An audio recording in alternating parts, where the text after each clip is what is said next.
विरोधियों को ललकारते हुए कहा, मेरा साधु बैठा है। उत्तर प्रदेश की सत्ता संभाल रहे योगी आदित्यनाथ एक मुख्यमंत्री के साथ साथ गोरक्षनाथ मठ के महंत भी हैं, इसलिए वो भगवा रंग में नजर आते हैं। लेकिन दुर्भाग्य की बात यह है कि योगी का यही भगवा रंग उनके सियासी विरोधियों की आंखों में चुभता है। इसलिए कभी सपाई डिंपल यादव योगी के भगवा का मजाक उड़ाती हैं, तो कभी कांग्रेसी मल्लिकार्जुन खड़गे योगी के भगवा का मजाक उड़ाते हैं। ऐसे विरोधियों को अब कवि कुमार विश्वास ने मुंहतोड़ जवाब दिया और डंके की चोट पर बता दिया कि लखनऊ में मेरा साधु बैठा हुआ है।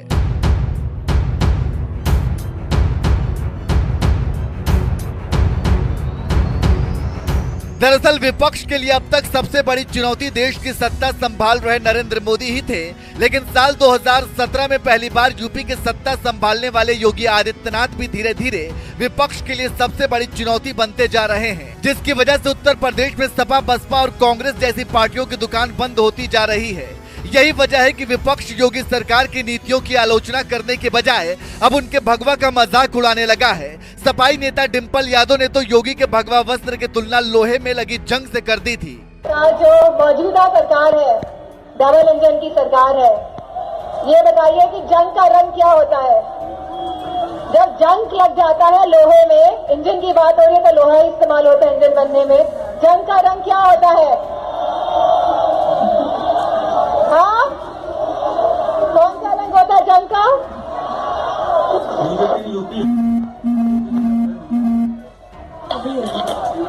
मुझे लगता है जिस रंग के हमारे मौजूदा मुख्यमंत्री कपड़े पहनते हैं उसी रंग का होता है। तो ऐसे जंग वाले इंजन को हटाने का समय आ गया है और यूपी को वापस पटरी में लाने का समय आ गया है। यूपी विधानसभा चुनाव के दौरान जहां डिंपल यादव ने योगी के भगवा का मजाक उड़ाया, तो वहीं महाराष्ट्र चुनाव के दौरान कांग्रेस अध्यक्ष मल्लिकार्जुन खड़गे ने भी योगी के भगवा पर तंज मारते हुए कहा था कि बीजेपी में कई नेता साधु के वेश में रहते हैं और अब वो राजनेता के साथ साथ मुख्यमंत्री भी बन गए हैं। उनके सिर पर बाल नहीं है और वे गेरुआ कपड़े पहनते हैं। आप सन्यासी हैं और गेरुआ कपड़े पहनते हैं, तो राजनीति आपके लिए नहीं है। एक तरफ आप गेरुआ कपड़े पहनते हैं और दूसरी तरफ आप कहते हैं कि बटोगे तो कटोगे। कौन एक साधु के बेस में रहते हैं, लेकिन अच्छे पॉलिटिशियंस बन गए हैं, चीफ मिनिस्टर भी बने हैं और उनका गेरुआ कपड़े पहनते हैं और सर पे बाल भी नहीं रखते। तो ऐसे एक नेता है जो बीजेपी ने पैदा किए। ठीक है कि हम मुझसे कोई, मैं ये कह रहा हूं उनको, बीजेपी को, या तो सफेद कपड़े डालो या तो सन्यासी कपड़े डालते हो, गेरुआ डालते हो, पॉलिटिक्स से बाहर हो जाओ।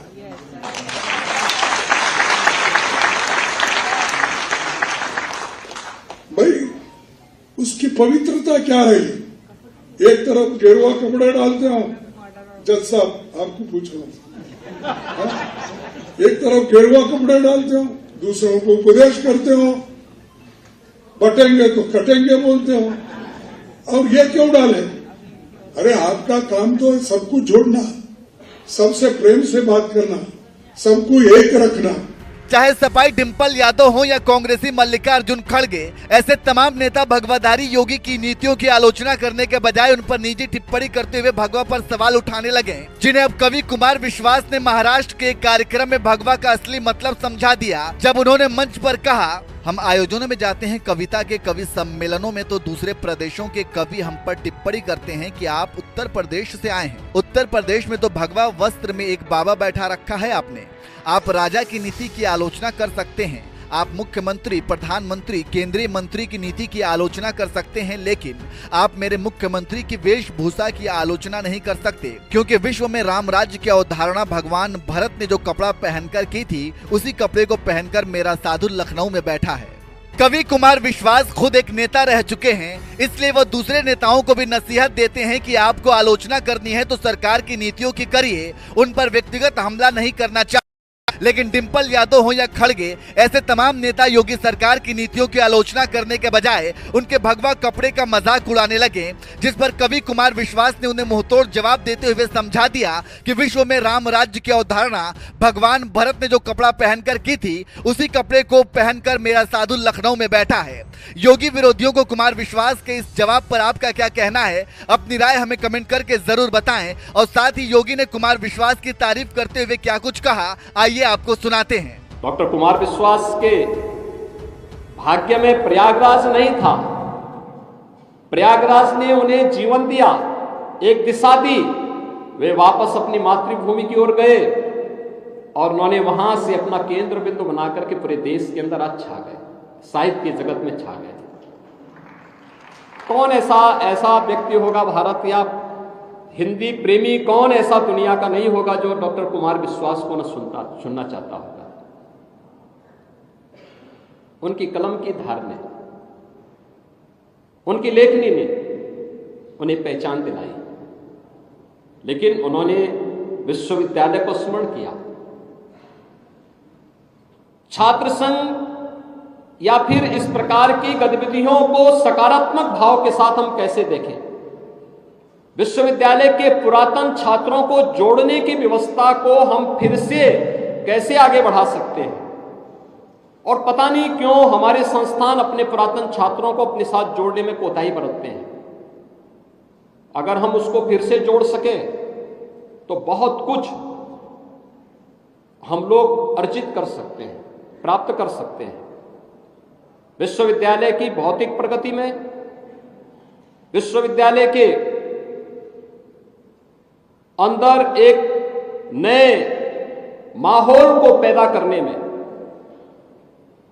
विश्वविद्यालय की गति को और तेजी के साथ आगे बढ़ाने में वह काफी मददगार हो सकता है। और उस दिशा में, उस सार्थक पहल के लिए मैं विश्वविद्यालय का आह्वान करूंगा। मुझे प्रसन्नता है कि माननीय कुलपति जी के नेतृत्व में इलाहाबाद विश्वविद्यालय लगातार प्रगति के नित नए प्रतिमान स्थापित करते हुए आगे बढ़ रहा है।